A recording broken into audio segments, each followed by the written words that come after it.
फिर से एक बार स्वागत है मेरे चैनल पर। मैं हूं राज और आप देख रहे हैं हाईवे 33। आज की जो कहानी हमें मिली है, इसकी भेजने वाले ने हमें रिक्वेस्ट किया कि इसकी पहचान को छुपाया जाए और ये जो घटना जहां पर हुई थी और उसकी पहचान को भी ये गुप्त रखना चाहते हैं। तो चलिए चलते हैं इनकी कहानी में, लेकिन इनका एक नाम दे देते हैं। एक नाम हम रख लेते हैं मोहन जी। तो मोहन जी की कहानी में चलते हैं हम। और दोस्तों, हमारे चैनल को सब्सक्राइब कीजिएगा, लाइक कीजिएगा, शेयर कीजिएगा। तो हम कहानी के अंदर चलते हैं। दोस्तों, मैं हूं एक ट्रक ड्राइवर और एक ट्रांसपोर्ट कंपनी का मैं काम करता हूं। मैं बहुत बड़ी कंपनी है और उसमें काफ़ी दिनों से मैं ड्राइव भी कर रहा हूं। और इस घटना को 8 साल करीब हो चुका है और आज भी इस कंपनी में मैं काम कर रहा हूं। उस दिन हमारे साथ में हमारा एक हेल्पर भी था और हम एक शहर से दूसरे शहर माल लेके जा रहे थे। ट्रक हमारा लोड था और करीब 4 बजे के आसपास ट्रक का इंजन में कुछ खराबी आ गई और ट्रक स्टार्ट नहीं हो पा रहा था दोबारा से। हमने बहुत कोशिश किया कि ट्रक को रिपेयर कर लें, लेकिन बात नहीं बनी। लास्ट में हमें ट्रांसपोर्ट मैनेजर को फ़ोन करना पड़ा। मैनेजर ने हमारी सारी बात को गंभीरता से सुना। बोला, ठीक है मोहन जी, हम आपको मदद भेजते हैं, लेकिन टाइम लगेगा। थोड़ी देर में आपको वो मैकेनिक आपको फ़ोन करेगा। अब पूरा आप डिटेल बता देना कि इंजन में क्या क्या दिक्कत हो रही है। और फ़ोन कट गया और थोड़े ही देर बाद में उस मैकेनिक का फ़ोन आ गया। हालांकि मैं जानता था उस मैकेनिक को, आवाज़ से पहचान लिया। राम राम होने के बाद में मैं सारी कहानी उनको बताया। बोले, भाई जैसे आप बता रहे हो ना, तो कुछ हमें लग रहा है कि कोई पार्ट ख़राब है। फिर भी मैं आता हूँ और चेक कर लेता हूँ। अगर वो पार्ट ख़राब हुआ तो हमें वो खोल के ले जाना पड़ेगा और उसमें टाइम लग सकता है। यानी कि देख लो जी, अब कंपनी का काम है, आप भी कंपनी के हो, मैं भी कंपनी का हूँ, तो देखना ही पड़ेगा। बोले, हाँ जी, से मैं आता हूँ, 2 घंटे के अंदर मैं पहुँच जाऊँगा आपके पास में। नहीं, चलो अच्छी बात है जी। और हम वेट करते रहे उनकी। 2 घंटे के बाद में अपनी वो मोटरसाइकिल से टूल बैग पीछे बांधे हुए और आ गए। और उसके बाद में उन्होंने पूरा देखा इंजन को और समझ गए कि कहाँ फॉल्ट है, और वो उसी चीज़ को उन्होंने खोला और बोले कि हमें इसको लेके जाना पड़ेगा अपने वर्कशॉप में और इसमें काम होगा। नहीं, ठीक है जी। थोड़ा भारी था वो सामान, तो उनकी बाइक पर हम बांधने लगे, तो बात बन नहीं रही थी। तब उन्होंने बोला कि आप एक काम करो ना, अपना लड़का दे दो, ये पकड़ के पीछे बैठ जाएगा और आते टाइम हम इसको लेते आएंगे साथ में और खाना वाना हम खिला देंगे। यानी कोई बात नहीं है जी, आप ही का लड़का है, कंपनी का ही है, आप ले जाइए। तो बात बन गई, बिठा दिया और सामान उसको पकड़ा दिया, वो लेके निकल गए। मैं बोला था कि मैं फ़ोन करूँगा 2-3 घंटे के बाद में, आप जो भी अपडेट है बता दीजिए ना। तो मिस्त्री जी बोले, ठीक है जी। और अंधेरा होने लगा था। मेरे पास वैसे तो खाने के लिए बिस्किट वगैरह था, पानी था, और लेकिन रोटी का प्रबंध तो करना था। और मैं ट्रक को लॉक किया। सुनसान पूरा एरिया था। मैं एक राहगीर से पूछा तो बताया कि आगे चल कर के 2 किलोमीटर के आसपास में एक ढाबा है जो सारी रात चलता रहता है। जब भी जाओ, दिन में भी या रात में, 24 घंटा खुला मिलेगा आपको। मैं लिफ्ट ले कर के किसी से उस ढाबे पर पहुंचा और तवे की रोटी मैंने पैक करवा ली और सब्ज़ी, हरी सब्ज़ी। ये खाना खाऊंगा 10-11 बजे के आसपास, उससे पहले मेरे को भूख नहीं लगती थी। और हम आ गए अपने ट्रक के पास में। मेरा अचानक शरीर कुछ भारी भारी सा होने लगा। अब रात का करीब 9, साढ़े 9 का वक्त हो चुका था और लगा कि शरीर के अंदर में बुखार सा आ गया हो। मैं देरी नहीं किया, हमारे पास में दवाई थी पैरासीटामोल, वो हमने खा लिया। आधे घंटे के बाद में पसीना निकलने लगा करीब और अच्छा महसूस होने लगा। फिर मैंने रोटी खाई और मिस्त्री से फ़ोन पर एक बार बात किया। बोला कि अभी काम चल रहा उस पर, सुबह तक उम्मीद है कि आपको मिल जाएगा 8 बजे के बाद में। यानी ठीक है जी, लड़के को खाना खिला दिया है ना? बोला हाँ जी लड़के को खाना खिला दिया है और उसको सुला भी दिया है, सो गया है वो।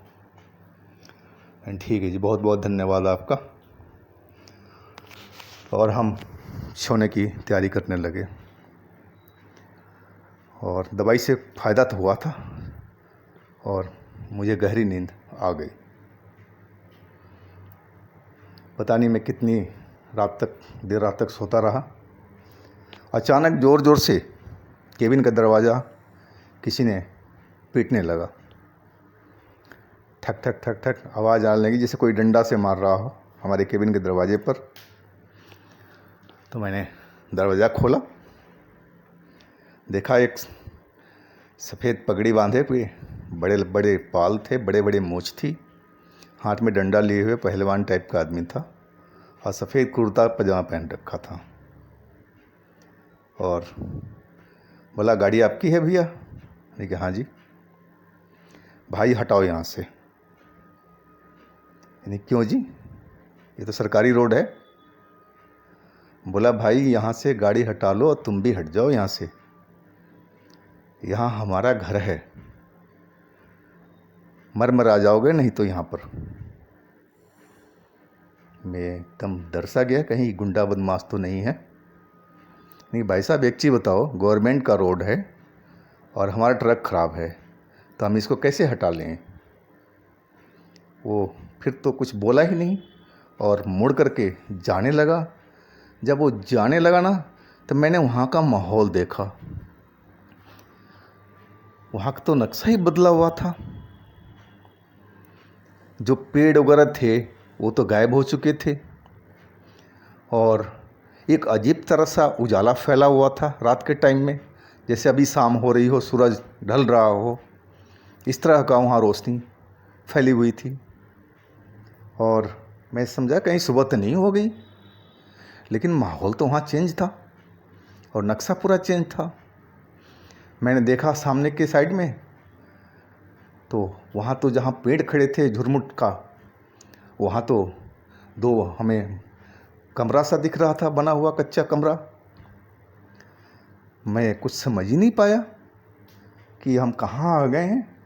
मैं तो सोया था तो बिल्कुल वही जगह थी जहाँ पर मैं था और ये बंदा आया और इसके बाद में पूरा यहाँ का नक्शा ही बदला हुआ है। मैं घबरा गया जी और मैं सोचने लगा कहीं मैं सपना तो नहीं देख रहा हूँ, नींद में तो नहीं हूँ। मैं अपने आप पर विश्वास नहीं कर पा रहा था। फिर हमने अपने हाथ को चिकोटी काटी, तब समझ में आया कि नहीं, ये सपना नहीं है, ये हकीकत है। और मेरे पैर को नीचे से लगा के ज़मीन खिसक रही है और धड़ाधड़ पसीना निकलने लगा कि मैं ये कौन सा जगह में पहुंच गया हूँ। और मुझे बहुत डर लगने लगा। घबराहट, डर जो भी माना जाए, बहुत बुरा हाल हो चुका था और मैं समझ नहीं पा रहा था कि मैं करूँ तो क्या करूँ। फिर ही मैं डरते डरते एक ट्रक का पूरा चक्कर काट लिया। पीछे का इलाका भी सब कुछ बदला हुआ था और जो रोड पहले साफ़ सुथरी काली और अच्छी रोड चमक रही थी, उसकी जगह पर लग रहा था कि टूटा फूटा सा रोड है या कितना पुराना रोड है ये। और मैं बजरंगबली को याद किया कि बजरंगबली, हम कहाँ फंस गए हैं।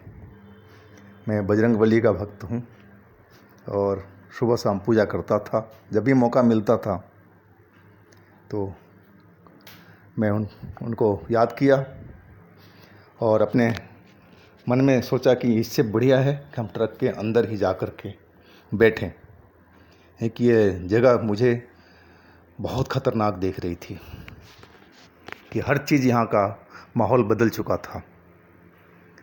और जैसे ही हम ट्रक का हैंडल खोलने की कोशिश किया, अचानक पीछे से मेरे को किसी ने आकर के पकड़ लिया और उसकी सांस से जो बदबू आ रही थी अजीब तरह का, लगा कि मैं उल्टी कर दूंगा।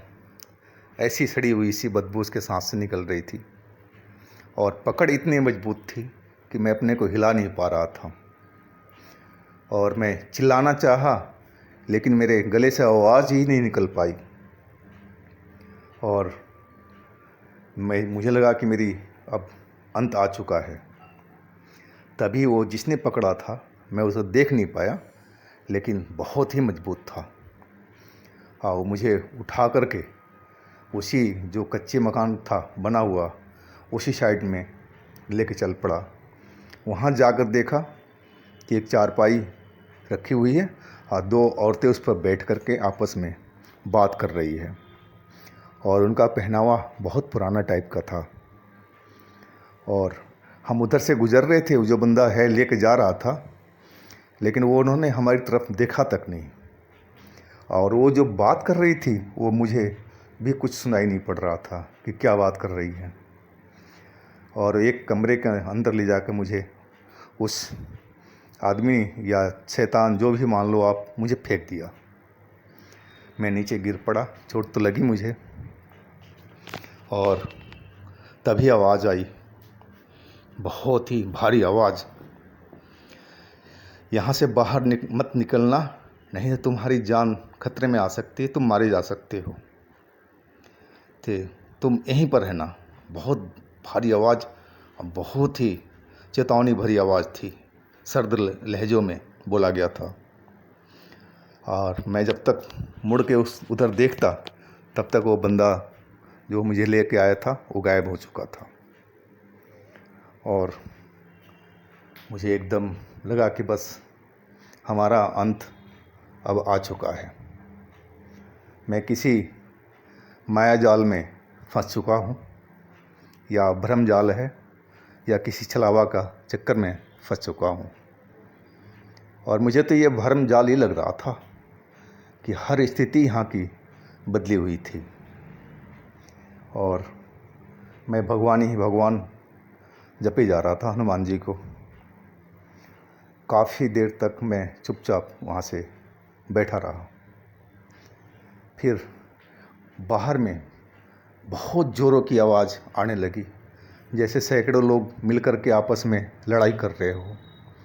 और उनकी आवाज़ मेरे कानों में एकदम जैसे दर्द सा दे रहा था, बर्दाश्त नहीं हो पा रहा था। इतना शोरगुल मेरे कानों में जा रहा था, जैसे सैकड़ों हज़ारों लोग मिलकर के लड़ाई छेड़ रखी हो। चिल्लाहट और अजीब तरह की आवाज़ें मुझसे बर्दाश्त नहीं हो रही थी।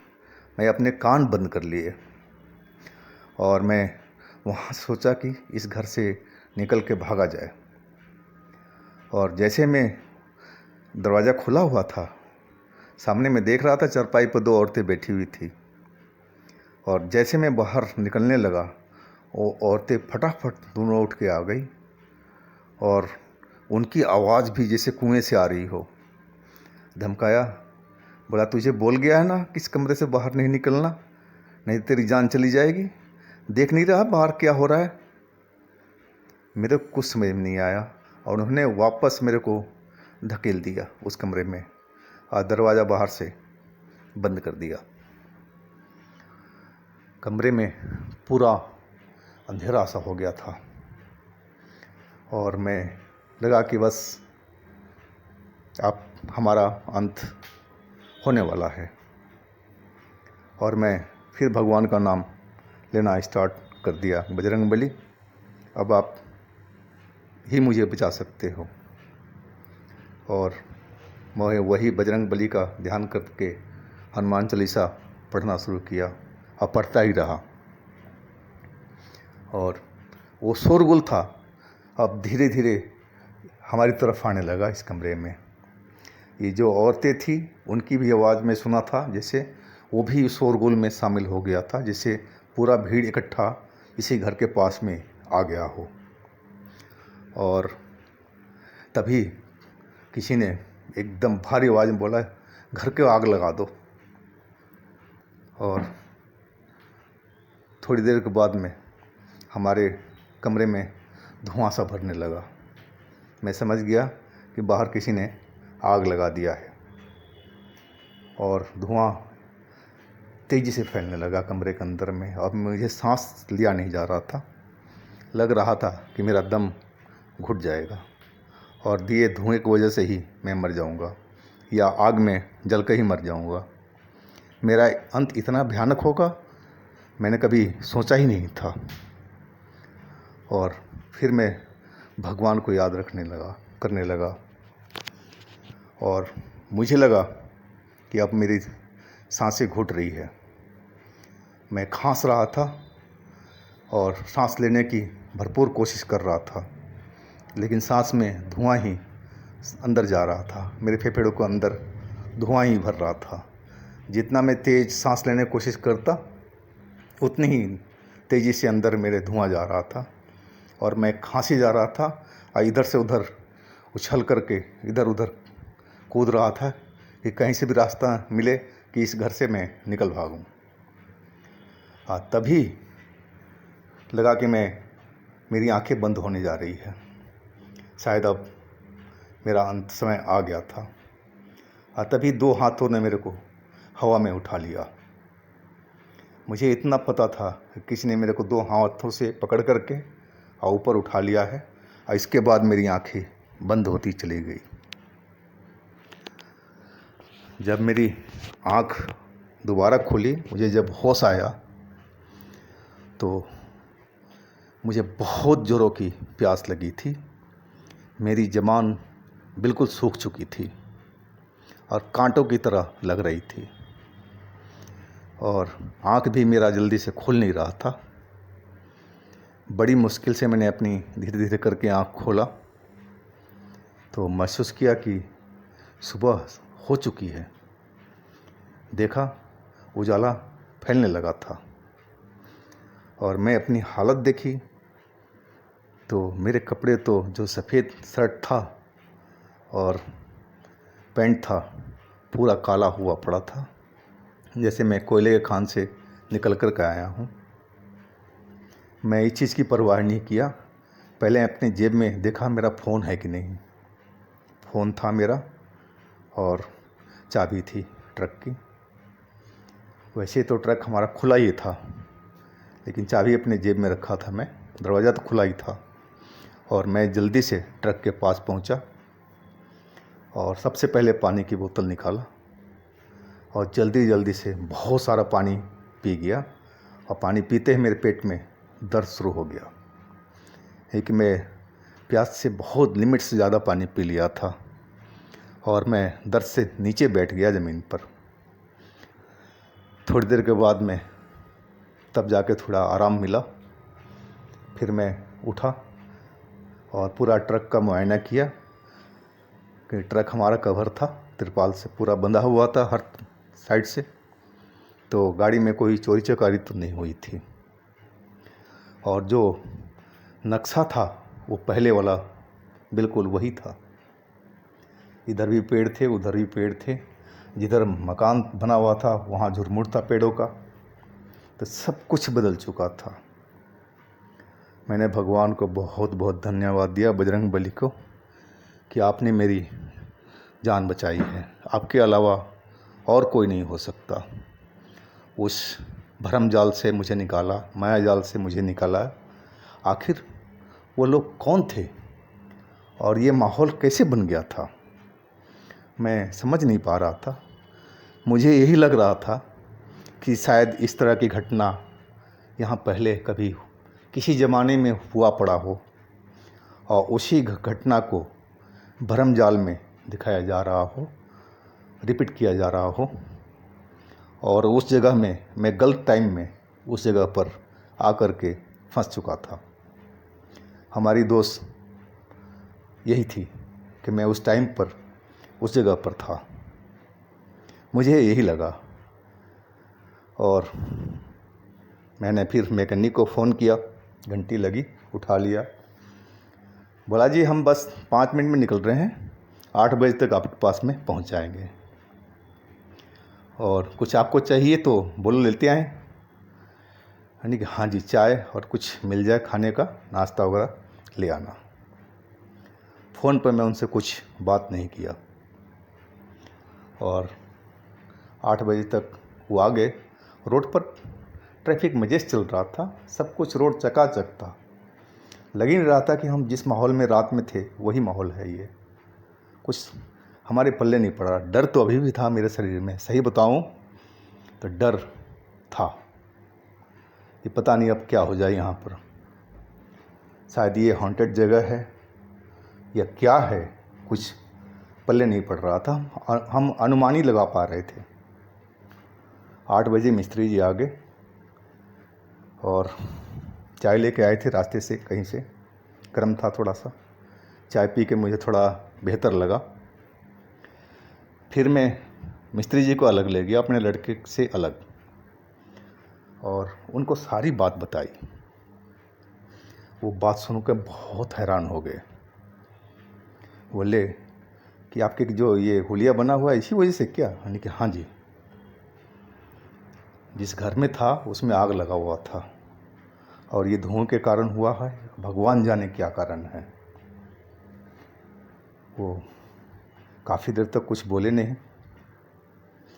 बोले कि भगवान ने आपको बचाया है जी मोहन जी। यानी कि बिल्कुल जी, बजरंग बली का ये हमारे ऊपर एहसान है और मैं उनका भक्त हूँ। और फिर वो बोले कि आप तो जानते हो ना हमारी कंपनी का रूल रेगुलेशन, इस तरह की बातें वो लोग बर्दाश्त नहीं करते हैं। नहीं कि हाँ जी, मैं तभी तो आपसे अकेले में आके बात किया। बोले इस बात को आप भी मत बताना और मैं भी नहीं बताऊंगा किसी से, कि ये लोग इस बात को भूत प्रेत को लोग हमारी कंपनी वाला मानते नहीं हैं।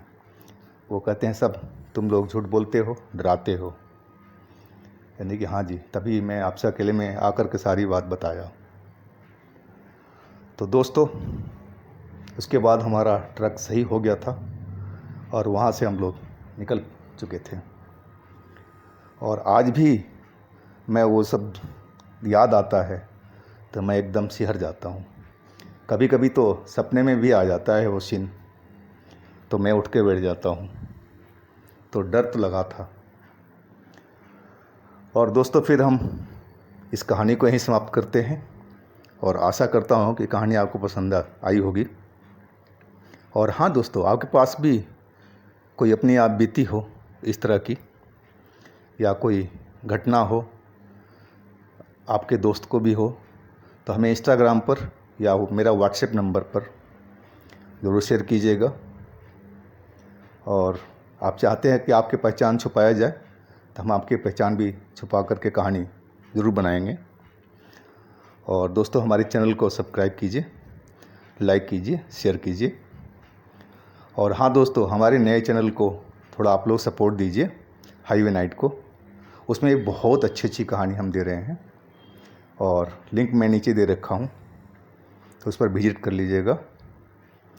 और आप लोग अपना बहुत बहुत ख्याल रखिएगा। भगवान आपको खुशी मंगल रखे। नमस्कार।